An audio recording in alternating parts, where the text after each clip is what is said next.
Operation थिएटरमध्ये जाण्याआधी एका नर्सने असं काही सांगितलं की त्या एका वाक्याने रुग्णाचं नशीबच बदललं.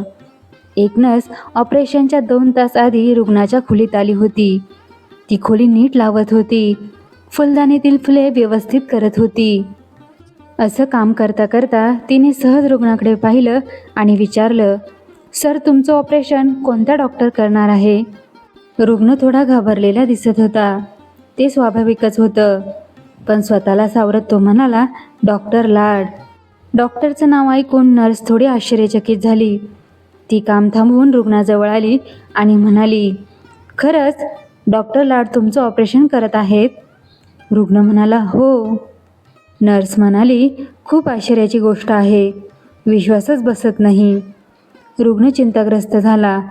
का? यात आश्चर्य काय आहे? नर्स हसत म्हणाली, या डॉक्टरांनी हजारो ऑपरेशन केले आहेत आणि त्यांचा यशाचा दर 100% आहे. ते इतके व्यस्त असतात की त्यांना वेळ मिळणं खूप कठीण असतं. मला आश्चर्य वाटतं की त्यांनी तुमच्यासाठी कसा वेळ काढला. हे ऐकताच रुग्णाच्या चेहऱ्यावर आनंद झळकला. तो म्हणाला, ही माझी खूप मोठी भाग्याची गोष्ट आहे. नर्स पुन्हा म्हणाली, खरंच जगातील सर्वोत्तम डॉक्टर तुमचं ऑपरेशन करत आहेत.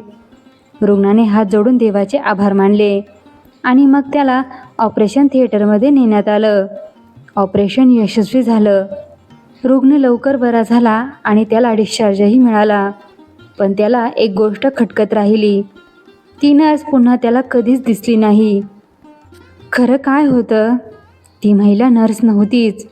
ती त्या हॉस्पिटलमधील एक मनोवैज्ञानिक डॉक्टर होती. तिचं काम होतं रुग्णाला मानसिकदृष्ट्या तयार करणं, त्याच्या मनात विश्वास निर्माण करणं. आणि तिने ते काम इतक्या सुंदर पद्धतीने केलं की रुग्णाच्या मनात एकच गोष्ट बसली, माझं ऑपरेशन जगातील सर्वोत्तम डॉक्टर करत आहेत.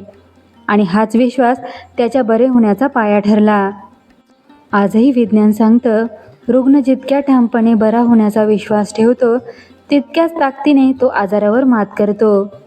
औषध शरीरावर काम करतात, पण विश्वास मनावर काम करतो. भीती शरीराला कमकुवत करते, तर विश्वास त्याला लढण्याची ताकद देतो.